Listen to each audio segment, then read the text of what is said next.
الله أكبر الله أكبر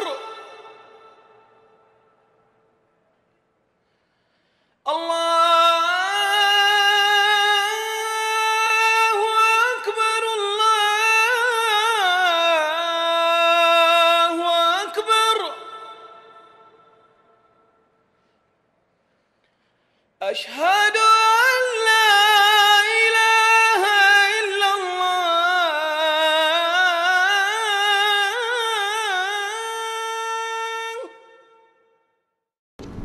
السلام علیکم ورحمۃ اللہ وبرکاتہ۔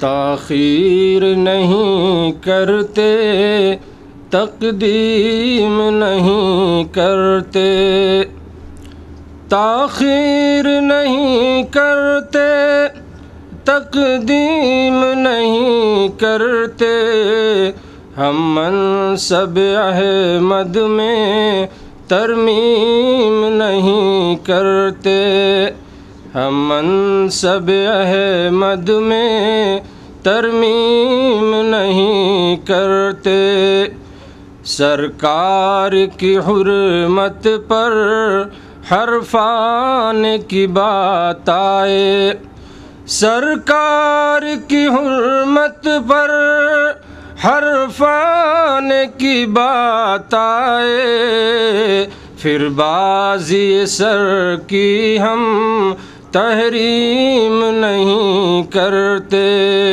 پھر بازی سر کی ہم تحریم نہیں کرتے، رزم حق باطل تو ایمان کی ادا ٹھہری، رزم حق باطل تو ایمان کی ادا ٹھہری، مومن کبھی پرواہ اقلیم نہیں کرتے، ہم منصب احمد میں ترمیم نہیں کرتے۔ ایک شعر ہے، ملاحظہ فرمائیں۔ کافر تھے رسالت کے منکر بشریت پر، کافر تھے رسالت کے منکر بشریت پر، کچھ ہیں کہ بشر اب بھی تسلیم نہیں کرتے، کچھ ہیں کہ بشر بھی اب تسلیم نہیں کرتے، توحید و رسالت میں تفریق مراتب ہے، توحید و رسالت میں تفریق مراتب ہے، ورفا کبھی احمد کو بے میم نہیں کرتے، ورفا کبھی احمد کو بے میم نہیں کرتے، توحید رسالت میں گم ہو کے رہی یارو، توحید رسالت میں گم ہو کے رہی یارو، ہوشیار تو کچھ ایسی تعظیم نہیں کرتے، ہوشیار تو کچھ ایسی تعظیم نہیں کرتے۔ آخری شعر ہے، آئینے میں بالائے حماد تو خوبی کیا، آئینے میں بالائے حماد تو خوبی کیا، ہم نعت کے لہجے کی تعمیم نہیں کرتے، تاخیر نہیں کرتے، تقدیم نہیں کرتے، ہم منصب احمد میں ترمیم نہیں کرتے. السلام علیکم ورحمۃ اللہ. السلام علیکم ورحمۃ اللہ وبرکاتہ. الحمد للہ رب العالمین والعاقبۃ للمتقین والصلاة والسلام علی اشرف الانبیاء والمرسلین نبینا محمد وعلی آلہ وصحبہ اجمعین وبعد. علماء کرام، محترم دوستوں اور ساتھیوں، اللہ کی توفیق سے آج بروز جمعرات، بدھ تو ختم ہو گیا نا، تو 15 رمضان المبارک انشاءاللہ تھوڑی دیر کے بعد سحری کر لیں گے تو روزہ شروع ہو جائے گا. 1428 ہجری الخبر دعویٰ سینٹر کے زیر اہتمام ہمارے فضیلت الشیخ ابو عدنان منیر قمر حفظہ اللہ کی زیر نگرانی ساحل سمندر پہ بسے اس شہر میں الخبر میں عالم اسلام کے مشاہیر علماء سے آپ نے خطاب سنا.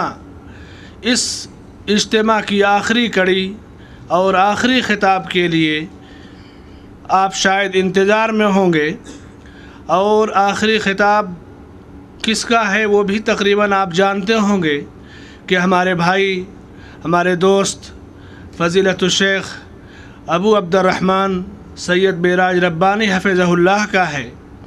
شیخ معراج ربانی حفظہ اللہ کسی تعارف کے محتاج نہیں ہیں، لیکن جس دعوت کو لے کر کے وہ دنیا میں اٹھے ہیں، وہ دعوت جب بھی کوئی لے کر میدان میں اٹھا ہے تو ظالم کے ظلم کا، حاسد کے حسد کا شکار ضرور ہوا ہے. رمضان کی ان مبارک ساعتوں میں اللہ سے ہم دعا کرتے ہیں کہ اللہ تعالی ہمارے محترم دوست اور بھائی کو حسد اور نظر بد سے محفوظ رکھے، آپ کی دعوت میں تاثیر اور قبولیت عطا فرمائے. اور آپ یہ بھی جانتے ہوں گے کہ آپ کا جو عنوان ہے جنتی جماعت کی پہچان، پچھلے ہفتہ یا 2 ہفتہ پہلے یعنی 21-22 شعبان کو جو الخبر دعویٰ سینٹر کا سالانہ جلسہ تھا، اس میں شیخ کا یہ موضوع تھا. کسی وجہ سے آپ تشریف نہیں لا سکے تھے، اور آپ یہ بھی جانتے ہوں گے کہ فوری طور سے شیخ منیر قمر حفظہ اللہ کے حکم سے اس موضوع پہ ٹوٹے پھوٹے لفظوں میں نے کچھ گفتگو کی تھی، لیکن میں سمجھتا ہوں کہ اس میں خیر تھا، اس لیے کہ آج اس موضوع کی وضاحت ایسے وقت میں اور ایسے مہینے میں جب کہ اللہ کی جنت کا دروازہ کھلا ہوا ہے، ان حالات میں شیخ محترم اس موضوع پر خطاب فرمائیں گے. یہ بڑی خوش نصیبی اور انتہائی خوش نصیبی کی اور سعادت کی بات ہے. میں شیخ کے تعارف میں اردو زبان و ادب کے موحد شاعر فضا ابن فیضی کا ایک شعر پیش کر کے آپ کو دعوت دوں گا کہ پیتا ہوں لہو بادہ گساروں کی طرح، پیتا ہوں لہو بادہ گساروں کی طرح، منزل ہوں سفر کرتا ہوں راہوں کی طرح، منزل ہوں سفر کرتا ہوں راہوں کی طرح، سائے میں میرے دوسرے سوتے ہیں مگر، سائے میں میرے دوسرے سوتے ہیں مگر، خود دھوپ میں جلتا ہوں درختوں کی طرح. اللہ سے دعا ہے کہ اس شجر سایہ دار کا سایہ ہم پر اور امت مسلمہ پر تادیر باقی رکھے، اور توحید کی دعوت جو شیخ محترم دے رہے ہیں، اللہ اس دعوت میں کامیابی اور قبولیت عطا فرمائے، اور اس کے سلے میں جنت میں آپ کا داخلہ آسان فرمائے. میں شیخ معراج ربانی حفظہ اللہ کو دعوت سخن دیتا ہوں، آپ تشریف لائیں. جنتی جماعت کی پہچان، اس موضوع کی آپ وضاحت فرمائیں. جزاکم اللہ خیر. السلام علیکم ورحمۃ اللہ وبرکاتہ.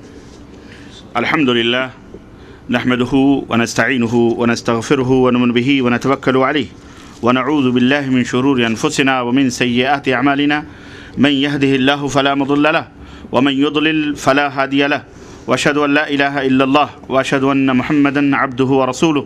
اما بعد فان خير الحديث كتاب الله وخير الهدي هدي محمد صلى الله عليه وسلم وشر الامور محدثاتها وكل محدثة بدعة وكل بدعة ضلالة وكل ضلالة في النار. قال الله تبارك وتعالى في كلامه المجيد: أعوذ بالله السميع العليم من الشيطان الرجيم، بسم الله الرحمن الرحيم. يا أيها الذين آمنوا اتقوا الله حق تقاته ولا تموتن إلا وأنتم مسلمون واعتصموا بحبل الله جميعا ولا تفرقوا. اللهم صل على محمد وعلى آل محمد كما صليت على إبراهيم وعلى آل إبراهيم إنك حميد مجيد اللهم بارك على محمد وعلى آل محمد كما باركت على إبراهيم وعلى آل إبراهيم إنك حميد مجيد۔ تمام قسم کی حمد و ثنا کبریائی اور بڑائی اس اللہ عز و جل کے لیے لائق و زیبہ ہے جس نے ہمیں اور آپ کو پیدا فرمایا، اور بیش بہا درود و سلام اس ذات مبارکہ مطہرہ پر جن کا نام نامی اسم گرامی احمد مجتبیٰ محمد مصطفیٰ صلی اللہ علیہ وسلم ہے۔ برادران اسلام، معزز محترم مکرم محتشم علماء کرام، سامعین اعظام، نوجوان ساتھیوں، بزرگوں اور بھائیوں اور قابل احترام اسلامی ماں اور بہنوں اور عزیز بچوں، آج بتاریخ 15 رمضان المبارک 1428 مطابق 26 ستمبر سن 2007 عیسوی کے اس عظیم الشان اجتماع میں جو المکتب التعاونی للدعوت والارشاد وتوعیة الجاليات الخبر کے زیر اہتمام اس حسین اور خوبصورت سے خیمے میں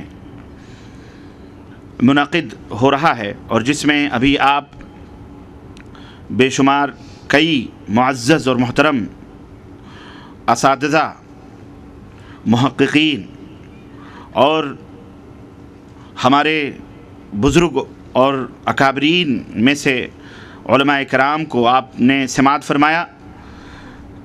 مجھ طالب علم کو، کم علم کو بھی یہ سعادت اس مبارک مہینے میں اور اس مبارک اجتماع میں حاصل ہوئی کہ میں آپ حضرات کی خدمت میں حاضر ہو کر قرآن و سنت کی روشنی میں جنتی گروہ یا جنتی جماعت کی علامت یا پہچان یا اس کے متعلق کچھ باتیں آپ کے گوش گزار کروں۔ اللہ عز و جل سے دعا ہے کہ اللہ تبارک و تعالی رمضان المبارک کے اس مبارک مہینے اور سحر کی ان حسین اور بابرکت ساعتوں میں ہم سب کو جنت الفردوس میں جگہ عطا فرمائے، اور اللہ عز و جل ہمارے گناہوں کو معاف فرمائے، اور ہمارے بیٹھنے کو، اٹھنے کو، دامے دیرمے قدمے سخنے جن لوگوں نے بھی یہ اجتماع منعقد کیا ہے اور جو خدمات کی ہیں اللہ تعالیٰ انہیں قبول فرمائے، اور اللہ رب العزت ہم سب کی گردنوں کو جہنم سے آزاد فرمائے، اور ہمارے والدین، ہمارے اساتذہ، ہمارے ماں باپ کے اوپر رحم فرمائے، اور اللہ ان کی گردنوں کو بھی جہنم سے آزاد فرمائے، اور ہم سب کو جنت الفردوس میں جگہ عطا فرمائے، آمین یا رب العالمین۔ عزیز دوستوں اور بھائیوں، رمضان المبارک کے فضائل یا اس کے تعلق سے حضرت مولانا قاری نجم الحسن حفظہ اللہ کی گفتگو آپ نے سماعت فرمائی۔ اس کے بعد احوال برزخ حضرت مولانا مقصود الحسن صاحب فیضی حفظہ اللہ سے آپ نے تفصیلی اور علمی گفتگو سماعت فرمائی۔ اس مبارک مہینے میں رمضان کے تعلق سے میں زیادہ گفتگو نہ کرتے ہوئے اپنے اس موضوع پر میں آ رہا ہوں، لیکن تمہیداً یہ بات میں عرض کرتا چلوں کہ ہم سب کی آرزو اور ہم سب کی تمنا اور ہم سب کی جد و جہد اور کوشش اور زندگی کے اندر محنتوں کا ایک ہی حاصل اور ایک ہی مقصد اور ایک ہی ہدف ہے، اور وہ ہے اللہ کی رضا اور جنت کا حصول، جہنم سے برات، جہنم سے آزادی، اور جنت الفردوس میں اللہ رب العزت اپنی رحمتوں اور اپنی برکتوں سے جگہ نصیب فرمائے۔ یہی ہم سب کا منشا ہے اور یہی ہم سب کی آرزو اور ہم سب کی خواہش ہے۔ جہنم کے تعلق سے آپ نے ابھی عذاب قبر اور دیگر امور اور دیگر چیزوں کے متعلق آپ نے بڑی تفصیلی گفتگو سماعت فرمائی۔ جنتی گروہ، جنت کے وارثین، جنت کے مستحقین، جنت کے اہل اور حقدار کون ہو سکتے ہیں، کون لوگ ہیں، اس کی بھی معرفت اور اس کی بھی جانکاری حاصل کرنا بے حد ضروری ہے۔ کیوں؟ اس لیے کہ آرزوؤں اور تمناؤں سے کسی کو جام جم نہیں ملتا۔ خواہشات کچھ بھی ہوں، آرزوئیں کچھ بھی ہوں، لیکن جب تک اس کے اہل نہ بنے، جب تک اس کے حقدار نہ بنے، جب تک اس طرح کا عمل یا اس طرح کا آپ کا کردار نہ ہو یا ہمارا کردار نہ ہو کہ ہم جنتی بن سکیں، تب تک ہماری آرزوؤں اور ہماری خواہشوں سے کچھ نہیں ہوتا۔ یہ صرف سینوں میں دفن ہو جائیں گے، مٹیوں کی نظر ہو جائیں گے، لیکن اگر ہمارا کردار، ہمارا ایمان، ہمارا عقیدہ اگر اس طرح نہیں ہوگا تو ہم جنت کے حقدار نہیں بن سکتے ہیں۔ اس کی معرفت کے لیے آپ حضرات حاضر ہیں، اپنے سینوں کو کشادہ کریں، اپنے ذہنوں کو وسیع کریں، اور یہ ہم اور آپ یہ سوچیں، غور کریں آج کے اس مبارک مہینے میں، اس مبارک شب میں، کہ ہم جنت کیسے حاصل کر سکتے ہیں، وہ جنت جسے اللہ تبارک و تعالیٰ نے اپنے مومن بندوں کے لیے تیار کر کے رکھی ہے، اور جس کی خوبیاں اور جس کی نعمتیں اور جس کی اچھائیاں اور جس کی تعریف اور جس کی توصیف خود اللہ تبارک تعالیٰ نے قرآن کریم میں کی، اور جس کی خوبیوں کو دیکھنے والے ہمارے اور آپ کے آخری نبی، جس کے زیب و زینت اور جس کے حسن اور جمال اور اس کی آرائش اور اس کی نعمتوں کو دیکھنے والے ہمارے اور آپ کے آخری نبی حضرت محمد الرسول اللہ صلی اللہ علیہ وسلم نے بیان فرمایا ہے، وہ جنت حاصل کیسے کی جا سکتی ہے اور کس طرح سے وہ جنت کو ہم پا سکتے ہیں، اس کے لیے ہم سب کو فکر مند ہونا چاہیے، کوشش کرنی چاہیے، جد و جہد کرنی چاہیے،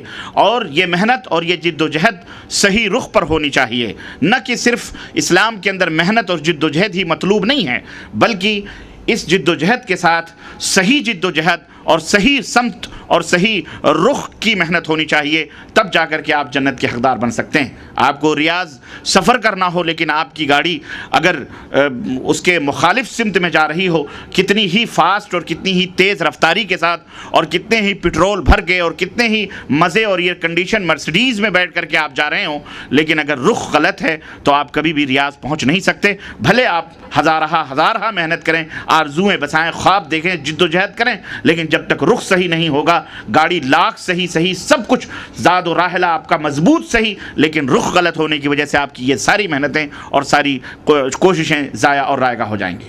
اس لیے میرے عزیزوں، میرے دوستوں، ہم مسلمانوں کو بحیثیت مسلمان یہ سوچنا ہے کہ ہمارا اللہ، ہمارا دین، ہمارا اسلام، ہمارے رسول، ہمارا منہج، ہمارا طریقہ اور ہماری فکر، ہماری سوچ، ہمارا کردار، ہمارا عمل کیسا ہونا چاہیے جو جنتی ہو سکے۔ افراد مل کر کے جماعت بنتے ہیں اور جماعت ہی جنت میں، افراد جماعت مل کر کے جماعت در جماعت جنت کے اندر جائیں گے۔ ہم فرد ہیں اور ہم یہ انفرادی طور پر جد و جہد کر کے ایک جماعت تعمیر ہوتی ہے، پھر اس کے بعد وہ گروہ بنتی ہے جس کے بارے میں اللہ نے خود اپنے بندوں کو اس گروہ بندی کا بھی حکم دیا کہ وَاعْتَصِمُوا بِحَبْلِ اللَّهِ جَمِيعًا وَلَا تَفَرَّقُوا، اللہ کی رسی کو مضبوطی کے ساتھ تھام لو، یعنی ایک ایسی جماعت بنو، ایک ایسا گروہ بنو، ایک ایسا طائفہ بنو کہ جو اللہ کی رسی کو مضبوطی کے ساتھ پکڑے ہوئے ہو۔ یا ایھا الذین آمنوا اتقوا اللہ یا ایھا الذین آمنوا اتقوا اللہ، اے ایمان والو اللہ سے ڈرو، وَكُونُوا مَعَ الصَّادِقِينَ، اور سچے لوگوں کی جماعت میں، جنتی لوگوں کی جماعت میں۔ کیوں؟ جنتی لوگوں کی جماعت ہی کامیاب ہونے والی جماعت، ظاہر ہے جو جماعت جنت میں جائے گی وہی کامیاب ہونے والی۔ یہ جنت جو اللہ تبارک تعالیٰ نے بنائی ہے، میں مناسب یہ سمجھتا ہوں کہ سب قبل اس کے کہ میں ان کا منہج اور اس کی علامت اور اس جماعت کی پہچان اور اس کی شناخت اور اس کے وصول اور ضابطے اور اس کے ایمان اور عقیدے آپ کی خدمت میں تشریح کروں اس کی، میں چاہتا ہوں کہ آپ کی دلچسپی کے لیے اس مبارک مہینے میں، جبکہ ہم سب جد و جہد کر رہے ہیں جنت میں جانے کی اور اللہ سے دعا کرتے ہیں کہ اللہ ہمیں جنت میں جگہ عطا فرما، آمین یا رب العالمین۔ آئیے اس جنت کا مختصر سا نظارہ، کیونکہ میرے پاس وقت بھی کم ہے، مختصر سا نظارہ میں اس جنت کا آپ کی خدمت میں رکھوں، اور ایسا محسوس کریں جیسے آپ ہمارے ساتھ جنت کی سیر کر رہے ہیں، کیونکہ ہم نے جنت تو نہ دیکھی، نہ آپ نے جنت دیکھی، بلکہ اللہ کے نبی صلی اللہ علیہ وسلم نے فرمایا ہے کہ اللہ نے مومنوں کے لیے ایسی جنت تیار کے رکھی ہے کہ ما لا عین رات ولا اذن سمعت ولا خطر علی قلب بشر، کہ اللہ نے اس جنت میں وہ نعمتیں رکھی ہیں کہ کسی آنکھ نے دیکھا نہیں، ان نعمتوں کے بارے میں کسی کان نے سنا نہیں، یہاں تک کہ انسان کے دل پر اس کا گزر بھی نہیں ہو سکتا، خیال اور تصور میں بھی وہ نعمتیں نہیں آ سکتی ہیں۔ آئیے تھوڑی دیر کے لیے، کیونکہ یہ جنت کا موسم ہے، اور جیسا کہ ہمارے برادرم فضیلت الشیخ انصار زبیر محمدی حفظہ اللہ نے تعارف میں یہ بات کہی ہے کہ جنت کے دروازے کھلے ہیں، غلقت الابواب النار، جہنم کے دروازے بند ہیں اور جنت کے دروازے کھلے ہیں۔ رمضان المبارک کا یہ مہینہ کہ اللہ کے رسول صلی اللہ علیہ وسلم نے فرمایا کہ جب یہ مہینہ آتا ہے تو اللہ جنت کے سارے دروازوں کو کھول دیتا ہے اور جہنم کے دروازوں کو بند کر دیتا ہے۔ اللہ جنت کو سجاتا ہے، سنوارتا ہے، اعلان کرتا ہے کہ اے جنت سج جا، سنور جا، انتظار کر، تیرے اندر میرے وہ بندے آنے والے ہیں جو شب و روز جد جد و جہد عبادت بندگی میں اپنے وقت کو انہوں نے صرف کیا ہے، جو پریشان حال، جو تھکے ہوئے مدے ہوئے، دنیا میں انہوں نے نیند نہ لی، دنیا میں وہ نہ سوئے، بلکہ وہ چلتے رہے، مسلسل سفر کرتے رہے، اللہ کی راہ میں چلتے رہے، اور اب تیری باہوں میں وہ آنے والے ہیں، اے جنت سج جا سنور جا۔ روزانہ اللہ تبارک و تعالیٰ جنت کو سجاتا ہے، سنوارتا ہے، اور مومنوں کے لیے، متقیوں کے لیے۔ میرے عزیزو، میرے دوستو، وہ جنت کیسی ہے؟ چند دیکھنے کہتے ہیں کہ ایک دیکھنے والے کا کہاں مان لیا ہے، تجھ کو تو نہیں دیکھا لیکن ایک دیکھنے والے کا کہاں مان لیا ہے۔ نبی کریم صلی اللہ علیہ وسلم نے جنت کے گلیاروں کی سیر کی، جنت کی سیر کی، اور انہوں نے جنت کی کیفیت بتائی، اور خود جنت بنانے والے نے بھی جنت کی کیفیت بتائی۔ آئیے دیکھتے ہیں کہ وہ جنت کیسی ہے، تاکہ ہم اس کے حصول کے لیے تڑپیں۔ یہ اہل السنہ والجماعہ کا منہج یہ بھی ہے کہ جنت کی خواہش کریں، چاہت کریں، دعا کریں۔ صوفیہ بدباطن جو یہود و نصارہ کے پیٹ سے نکلے ہوئے، وہ کہتے ہیں نہیں، جنت کی خواہش، جنت کی رغبت، اس کی چاہت نہیں کرنی چاہیے۔ جنت تو ایک ایسی عارضی چیز ہے۔ ہمارے ہاں بہت سارے جاہل نعت گو اشعار کہنے والے ایسے بھی پیدا ہوئے جو کہتے ہیں کہ جنت کی طرف تو ہم کبھی نظر اٹھا کے بھی نہ دیکھیں، اے جنت تو اپنی راہ لے، ہمیں تو فلاں چاہیے، فلاں چاہیے، فلاں چاہیے۔ استغفر اللہ۔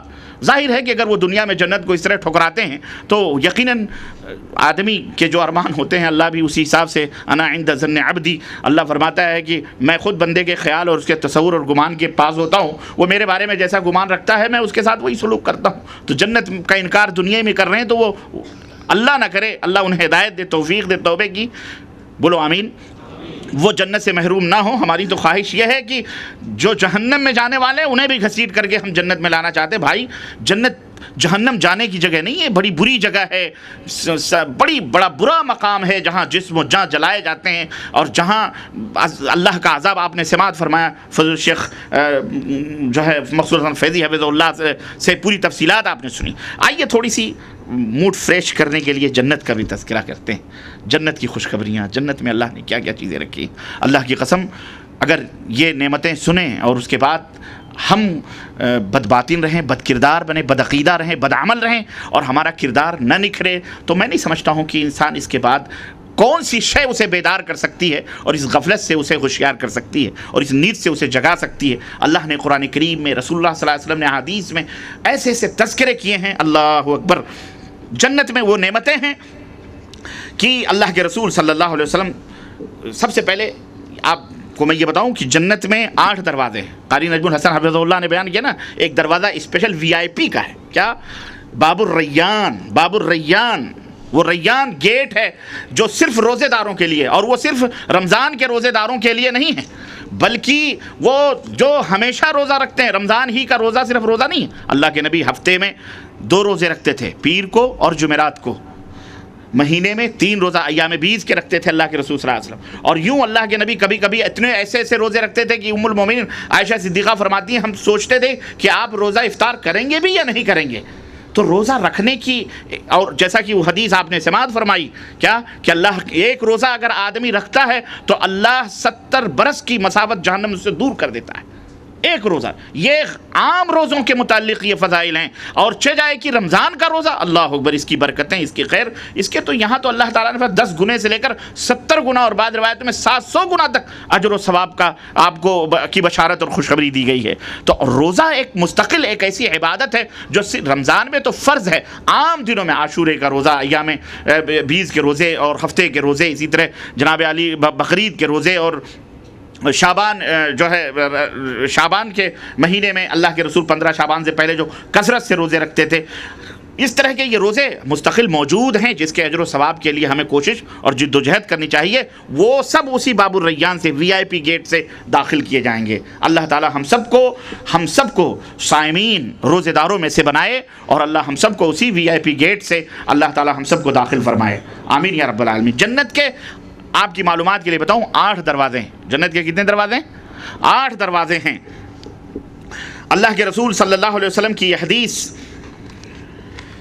کہ من توضأ فاحسن الوضوء فقال اشهد ان لا اله الا الله وحده لا شريك له واشهد ان محمدا عبده ورسوله فتحت له ابواب الجنة الثمانية يدخل من ايها شاء، کہ جس شخص نے وضو کیا اور بہترین وضو کیا. بہترین وضو سے مطلب یعنی سنت کے مطابق. سنت سے بہترین وضو اور کچھ نہیں ہو سکتا. آدمی لاکھ اس کے اندر مبالغے کرے اور لاکھ بعض لوگ آدھا گھنٹہ وضو کرنے میں لگاتے ہیں لیکن ان کا وضو سنت کے مطابق نہیں ہوتا.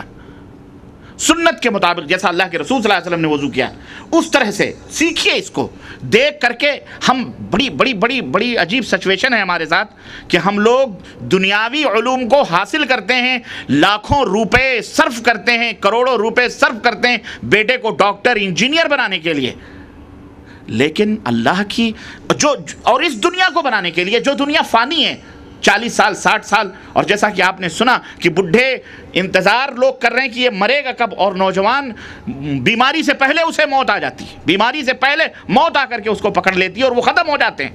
ہارٹ اٹیک ہو گیا, یہ ہو گیا, وہ ہو گیا, ختم ہو جاتے ہیں. ہم اس دنیا کو بنانے کے لیے کروڑ لاکھوں روپے خرچ کرتے ہیں. میرا بیٹا پائلٹ بن جائے, انجینئر بن جائے, ڈاکٹر بن جائے. ماں بچہ پیدا ہوتے ہی خواب سجانا شروع کرتی ہے کہ اب یہ بچہ پیدا ہوا ہے, اس کو میں ڈاکٹر بناؤں گی, اس کو میں انجینئر بناؤں گی, اس کو میں فلاں بناؤں گی, اس کو میں فلاں بناؤں گی. کبھی ہم نے یہ بھی سوچا کہ اس بچے کو میں جنتی بھی بناؤں گا؟ کبھی آپ نے سوچا؟ یہ دنیا تو 40 سال 50 سال 60 سال 100 برس زیادہ وہ رہ سکتا ہے, لیکن جنتی بنانے کے لیے اس کے لیے آپ نے فکر کی, اس کے لیے آپ نے سوچا؟ ہم بڑے سچویشن میں ہیں کہ آج یہ فانی زندگی کو اپنا ترقی پذیر کامیاب بنانے کے لیے ہم اتنی جد و جہد کرتے ہیں, لیکن اپنے بچے کو جنتی بنانے کے لیے, اپنی بیٹیوں کو, اپنی ماؤں بہنوں کو جنتی بنانے کے لیے ہم کتنی جد و جہد اور کتنی کوششیں کرتے ہیں. میرے عزیزو, وہ مقام جہاں ہماری وراثت ہے, ہمارے بابا آدم کی وراثت ہے. سب سے پہلے جنت میں جو جانے والے ہیں گئے اور جا کر کے آئے حضرت آدم علیہ السلام, اماں حوا ہیں, اور ہم ان کی نسل ہیں, ہم ان کی اولاد ہیں, ہمارے باپ ہیں, وہ پہلے باپ ہیں, اور اس وراثت کو حاصل کرنا ہے تو آدم علیہ السلام کے نقوش اور ان کے تعلیمات کو فالو کر. فَإِمَّا يَأْتِيَنَّكُم مِّنِّي هُدًى فَمَن تَبِعَ هُدَايَ فَلَا خَوْفٌ عَلَيْهِمْ وَلَا هُمْ يَحْزَنُونَ. اللہ نے فرمایا کہ یہ تم جاؤ دنیا کے اندر اور میری ہدایت آئے گی, اس ہدایت کو جو فالو کریں گے, جو مانیں گے, اس کے مطیع اور فرمانبردار ہوں گے, انہیں قیامت کے دن نہ کوئی خوف ہوگا نہ کوئی غم ہوگا اور جنت میں جائیں گے. اس لیے اس کی فکر کرو میرے عزیزوں, اپنے بچوں کو جنتی بنانے کے لیے. اپنے بچوں کو جنتی بناؤ, خود بھی جنتی بنو. یہ جو دنیا ہم کو دی گئی ہے, ہم مسلمان ایک مختلف قوم ہیں, ہم یہود و نصارہ, کافر, غیر مسلم, پارسیوں کی طرح نہیں ہیں. ارے ہم الگ قوم ہیں, ہماری ایک انفرادی شان ہے, ہماری ایک امتیازی پہچان ہے, ہم ایک الگ کوالٹی کے لوگ ہیں. ہمیں اللہ تعالیٰ نے ایمان کی دولت سے جو سرفراز فرمایا ہے, اس لیے نہیں کہ ہم یہود و نصارہ اور قرد اور بندروں اور خنزیروں کے کھانے والے اور ان کی اور گائے اور بیل اور بھینس اور بتوں کی پوجا کرنے والوں کے نقش قدم پہ چلیں, ان کی تقلید کریں. نہیں, ہم یہاں پر دنیا کو امن اور سکون اور شانتی اور دنیا کے اندر سلامتی پھیلانے کے لیے پیدا کیے گئے ہیں. خود بھی محفوظ رہیں, دونوں دنیا والوں کو بھی محفوظ رہیں. ہم آمر اور ناہی ہیں, امر بالمعروف اور نہی عن المنکر کا قلادہ ہماری گردنوں میں ڈالا گیا ہے, اور ہمیں شرف اور عزت اور فضیلت اور مقام بھی اسی لیے عطا فرمایا گیا کہ کنتم خیر امۃ اخرجت للناس, تم لوگوں کے لیے بپا کیے گئے ہو. اے امت محمدیہ, تم لوگوں کے لیے بپا کیے گئے, یعنی تم لوگوں کی طرح نہیں ہو. لوگ تو یہود ہیں, لوگ نصارہ ہیں, لوگ پارسی ہیں, لوگ غیر مسلم ہیں, لوگ بتوں کی پوجا کرتے ہیں, لوگ خرافاتی ہیں, لیکن اے نبی سلام, میرے نبی کی امت کے لوگوں, تم کو جو ہم نے یہ شرف اور منزلت عطا فرمائی, تمہیں لوگوں کے لیے پیدا کیا گیا, لوگوں کے رہنما, لوگوں کے قائد, لوگوں کو تعلیم, لوگوں کو تعلم, لوگوں کو ادب, لوگوں کو تہذیب, لوگوں کو تمدن, لوگوں کو ثقافت, لوگوں کو تہذیب, لوگوں کو جنتی بنانے کے لیے تم کو پیدا کیا گیا ہے. اب بتاؤ, اگر راہی خود ہی منزل سے بھٹک جائے تو پھر دوسروں کو رہبر خود ہی رہزن بن جائے, تو یہ بتاؤ کہ دوسرے کیسے صحیح راستے پہ آ سکتے ہیں. اس لیے میرے عزیزو, ہمارا صحیح ہونا بے حد ضروری ہے. تو یہ مجلسیں جو بابا کی جاتی ہیں, ہم اپنی اصلاح کے لیے بھی اور ساتھ ساتھ غیروں کی بھی الحمدللہ مشینری چل رہی ہے اور دعوت چل رہی ہے. آج ہی عصر کے ٹائم یعنی افطاری سے آدھا گھنٹہ پہلے ایک شخص اسی خیمے میں آیا ہے, اور وہ مدیر مکتب جو ہیں ابو فید, انہوں نے بتایا کہ 15 منٹ پہلے ایک فلپینی نے اسلام قبول کر لیا.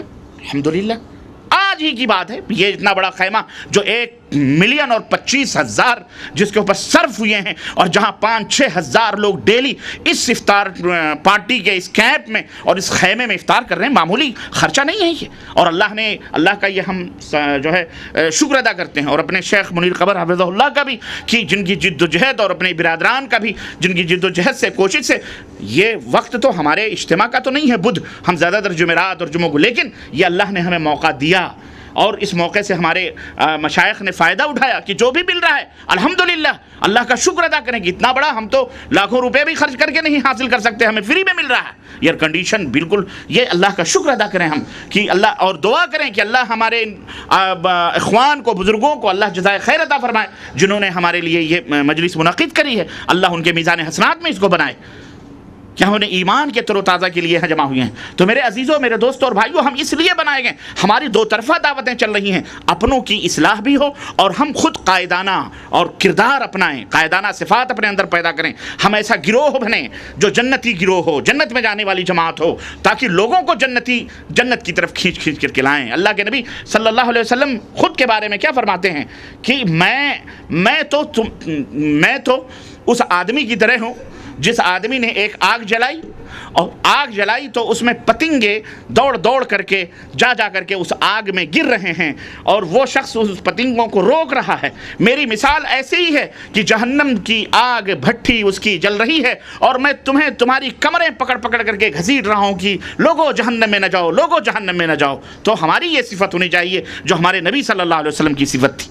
لیکن افسوس تو یہ اس بات کا ہے کہ ہم خود کے اصلاح میں اور خود کے سجانے اور سنوارنے میں لگ گئے، اور ہمارے اپنے اندر شیاطین داخل ہوئے، علماء سو داخل ہوئے، برے علماء داخل ہوئے، جو منہج نبوت سے، منصب نبوت سے اور طریقہ نبوت سے ہم کو، ہمارے بھائیوں کو گمراہ کر کے، ہٹا کر کے ایک ایسے راہوں پہ ڈال دیا جو یہود و نصارہ اور گمراہوں کا اور پارسیوں کا اور کافروں کا راستہ تھا. اللہ تعالی ہمیں ان راستوں سے محفوظ رکھے، اور اللہ ہمیں نبوی راستے پر چلنے کی توفیق عطا فرمائے. تو میرے عزیزوں، میرے دوستوں، خیر بات بڑی نہ ہو کیونکہ ٹائم بھی ہمارے پاس کم ہے بہرحال، لیکن میں چاہتا ہوں کہ جنت کی فضاؤں میں میرے ساتھ سفر کرو، تاکہ یہ فضائیں، یہ وقت، یہ قیمتی لمحے اگر رب کی بارگاہ میں قبول ہو گئے تو اللہ کی قسم بڑی قیمتی ہیں. ہمیں مرنے کے بعد بھی ان فضاؤں میں انشاءاللہ اللہ جگہ عطا فرمائے گا انشاءاللہ. مل کے دعا کرو میرے عزیزوں. اللہ کے رسول صلی اللہ علیہ وسلم فرماتے ہیں کہ جس شخص نے وضو کیا، بہترین وضو کیا، اور میں نے کہا تعلیم، میں نے اسی بات پہ کہی کہ وضو کیسے کیا جاتا ہے اس کا علم حاصل کرو. یہ نہیں کہ فلاں نے دیکھا دیکھا دیکھی وضو کرو، ایسے نہیں. وضو کیسے کیا جاتا ہے؟ آخر ہمارے نبی نے وضو کیا، زندگی بھر آپ نماز کی فضیلت پوری کتابوں در کتابیں، ساری احادیث، تفاسیر، قرآن بھری پڑی ہیں.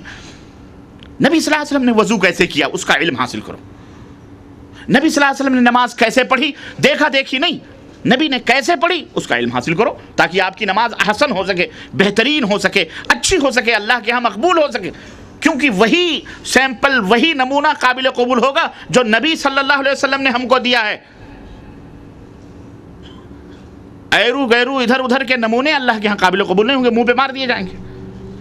اس لیے میرے عزیزوں، میرے دوستوں، درخواست یہ ہے کہ وضو کیسے، احسن الوضو، اللہ کے نبی نے اسی کیا، وضو کیا تو بہترین وضو کیا، اور وضو کرنے کے بعد اس نے کہا اشہد ان لا الہ الا اللہ واشہد ان محمدا عبدہ ورسولہ. یہ کلمہ پڑھا. اللہ کے نبی فرماتے ہیں جنت کے 8 دروازے اس کے لیے کھول دیے جاتے ہیں.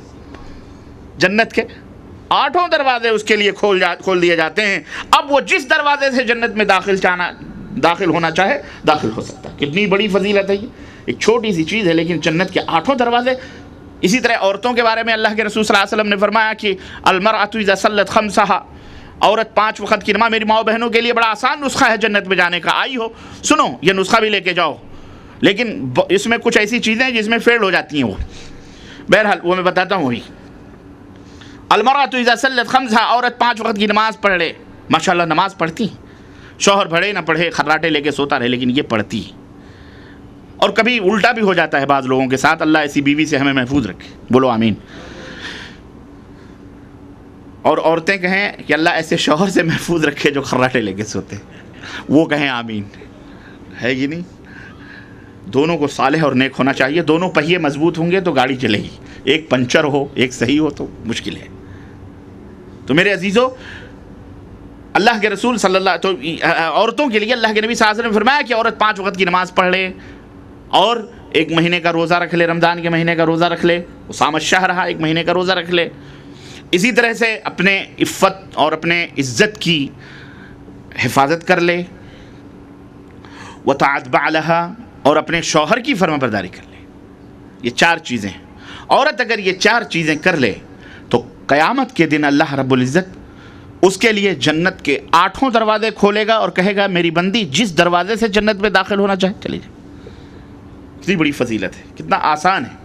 ان کے اوپر ذمہ داریاں بھی بہت ہیں بہرحال، لیکن یہاں ماشاءاللہ نماز پڑھ لیں گی، روزہ رکھ لیں گی، اور الحمدللہ ہماری مائیں بہنیں بیٹیاں اپنی عزت و آبرو کی حفاظت کر لیتی ہیں.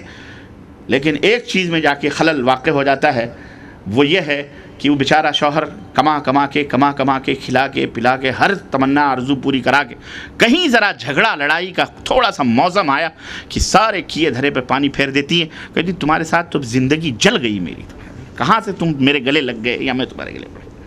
کفران نعمت اور کفران شوہر کی نافرمانی وہاں کر لیتی ہے، وہاں وہ پورا سارا معاملہ اس کا ختم ہو جاتا ہے. اللہ کے رسول صلی اللہ علیہ وسلم نے فرمایا عورتوں اپنے شوہروں کے بارے میں ڈرتی رہو. ایک صحابیہ تھی گزری، سنو کون ہو؟ کہا اللہ کے نبی میں فلاں. کہا تمہارے شوہر ہیں؟ کہا ہاں. کہا ہاں پھر اللہ سے ڈرو اپنے شوہر کے بارے میں، اس لیے کہ وہی تمہارے لیے جنت ہے، وہی تمہارے لیے جہنم ہے. اللہ کے نبی نے فرمایا کہ جو عورت مرے اور اس کا شوہر اس سے راضی ہو اللہ اسے جنت عطا فرماتا ہے. اس لیے اے میری ماؤں بہنوں یہ نسخے ہیں. تو یہ جنت کے 8 دروازے، اور اللہ کے رسول صلی اللہ علیہ وسلم نے فرمایا اذا دخل رمضان فتحت ابواب السماء، رمضان کا مہینہ جب داخل ہوتا ہے آسمان کے دروازے کھول دیے جاتے ہیں. وفی روایت ابواب الجنہ، اور ایک روایت میں جنت کے دروازے کھول دیے جاتے ہیں. وغلقت ابواب النار، اور جہنم کے دروازے بند کر دیے جاتے ہیں. تو میرے عزیزو یہ سمجھو کہ ہم دروازے کھلے ہوئے ہیں جنت کے اور جہنم کے دروازے بند ہیں. تو اس طرح سے جنت کے دروازے 8 ہیں، اور جنت کے جو دروازے ہیں ان کی چوڑائی اور اس کی لمبائی کا عالم کیا ہے، ذرا یہ بھی نبی کریم صلی اللہ علیہ وسلم انہوں نے دیکھا ہے اور وہ بتلاتے ہیں کہ والذی نفسی بیدہ انما بین المصراعین من مصارع الجنت کما بین مکہ و حمیرہ و کما بین مکہ و بصرہ. اس ذات کی قسم جس کے ہاتھ میں میری جان ہے، جنت کے 2 کواڑوں کا درمیانی فاصلہ، 2 دروازوں کا جو دروازہ ہوتا ہے اس کا جو درمیانی فاصلہ ہے اتنا ہے جتنا کہ مکہ اور حمیر شہر کے درمیان یا مکہ اور بصرہ شہر کے درمیان کا فاصلہ. مکہ مکرمہ اور بصرہ، کوفہ بصرہ، اتنا بڑا دروازوں کا فاصلہ ہے. اور اللہ کے رسول صلی اللہ علیہ وسلم نے فرمایا کہ جنت قیامت کے دن یہاں ازدحام ہوگا، اتنا کشادہ ہونے کے باوجود بھی. اور جنت کی کشادگی اور وسعت کے بارے میں نبی رحمت صلی اللہ علیہ وسلم فرماتے ہیں، اور اپنے مومن بندوں کو جنت کی طرف لپکنے کی اللہ یوں تلقین فرماتا ہے. اللہ رب العزت قرآن کریم میں کہ سابقوا الى مغفرۃ من ربکم وجنۃ ارضها كعرض السماء والارض.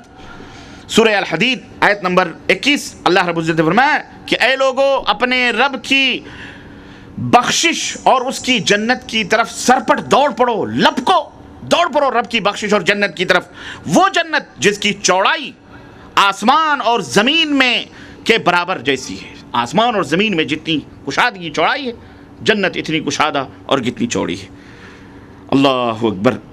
اور جنت کے درجات کے بارے میں بھی، جنت کے اندر کئی درجات ہوں گے، کئی کیٹیگریاں ہوں گی، اچھے کم درجے، بڑے درجے، نیچے درجے والے لوگ ہوں گے.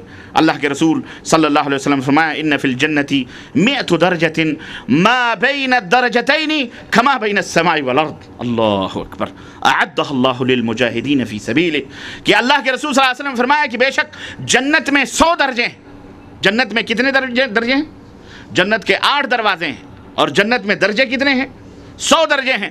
ہر 2 درجوں کے درمیان اس قدر فاصلہ ہے جس قدر آسمان اور زمین کے درمیان کا فاصلہ ہے. کتنا فاصلہ ہوگا، کتنی بڑی جنت ہے. اللہ اکبر. اللہ نے ان درجوں کو اپنے راستے میں جہاد کرنے والوں کے لیے تیار کر رکھا. جو جس انداز سے بھی اللہ کی راہ میں جہاد کرے، مال سے، قلم سے، جان سے،